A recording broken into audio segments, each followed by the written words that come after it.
Hello, in this video I want to show you how to use Melta Rule in Warhammer 40k 10th edition. And to do this, let's say that this guy right here has a weapon with the Melta Rule. Also next to it you'll be able to see the number, and that number is basically the added damage to that weapon when it's in half range of enemy.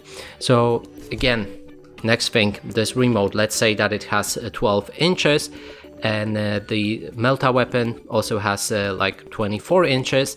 Let's say it has it like that, so we can place that pilot.